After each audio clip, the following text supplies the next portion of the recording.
नमस्कार बच्चों, आज हम लोग कक्षा 10 का अध्याय 11 मानव नेत्र तथा रंग बिरंगा संसार, इसको हम लोग यहाँ पर अध्ययन करेंगे। ये एनसीईआरटी की बुक का अध्याय है।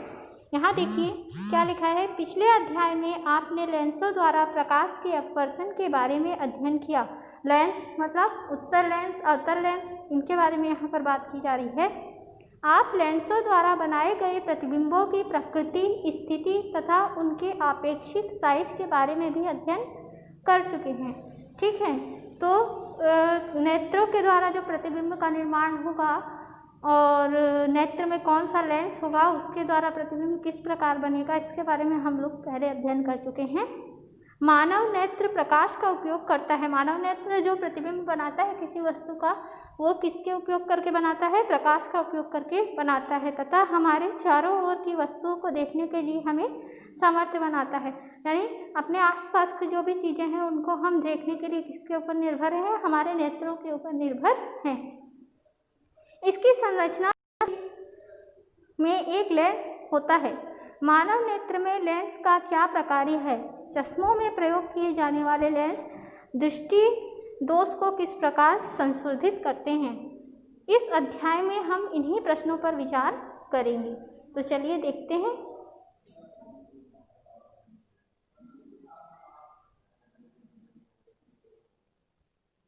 पिछले अध्याय में हमने प्रकाश तथा इसके कुछ गुणों के बारे में अध्ययन किया था।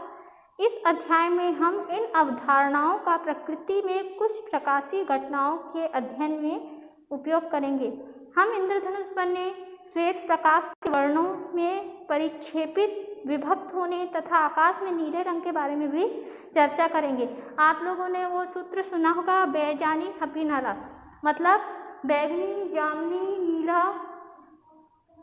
हरा, पीला, नारंगी और लाल, ये 7 रंगों से मिलके जो दृश्य प्रकाश होता है इसका निर्माण होता है। तथा आकाश का नीला रंग किस कारण दिखाई देता है, इसके बारे में भी हम इस अध्याय में चर्चा करेंगे।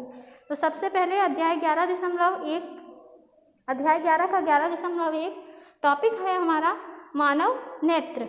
मानव नेत्र एक अत्यंत मूल्यवान एवं सुग्राही ज्ञानेंद्रिय है। सुग्राही किसके प्रति है? सुग्राही अर्थात चीज, किसी वस्तु को ग्रहण करने वाला। तो किस चीज के प्रति सुग्राही है? प्रकाश के प्रति।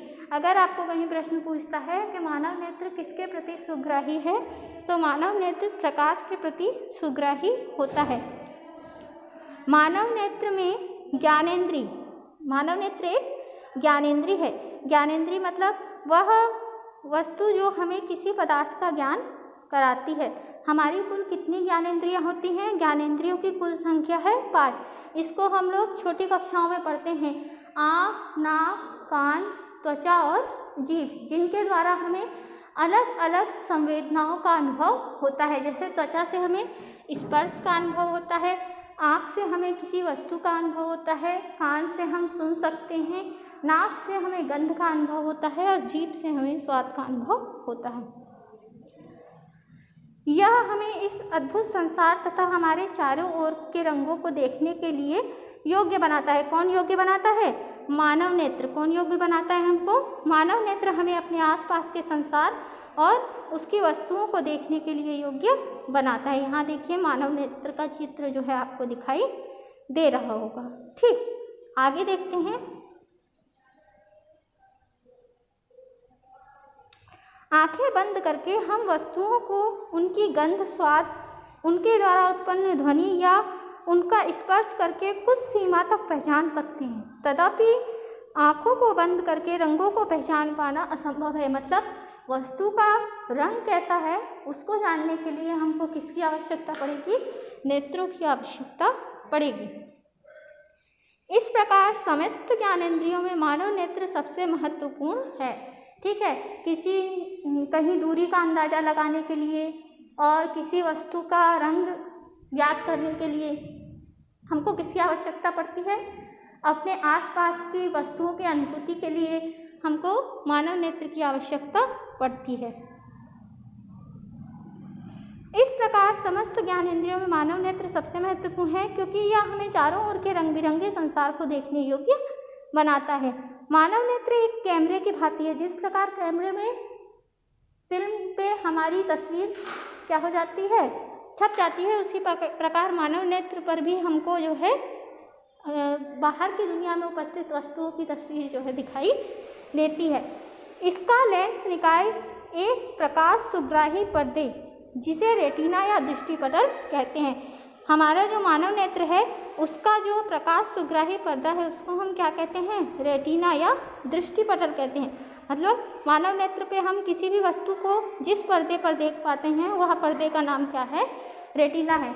अगर आपको कोई पूछे कि मानव नेत्र में प्रतिबिंब जिस पर्दे पर प्राप्त होता है उस पर्दे का नाम बताइए, तो आप क्या बताएंगे, रेटिना। प्रकाश एक पतली झिल्ली से होकर नेत्र में प्रवेश करता है। इस झिल्ली को कॉर्निया या सक्षमंडल कहते हैं। यहाँ आप जो है चित्र में देख सक रहे होंगे कि सक्षमंडल लिखा हुआ है चित्र में। यहाँ एक दोहरी झिल्ली है, वो क्या है, हमारा कॉर्निया है, और इस कॉर्निया से होकर ही प्रकाश जो है मानव नेत्र के लेंस तक पहुँच पाता है।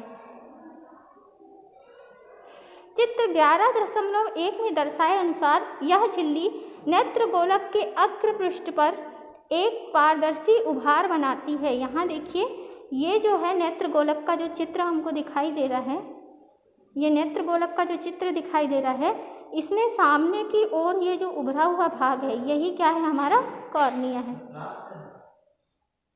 ठीक है। और उसके पश्चात जो है यहाँ पर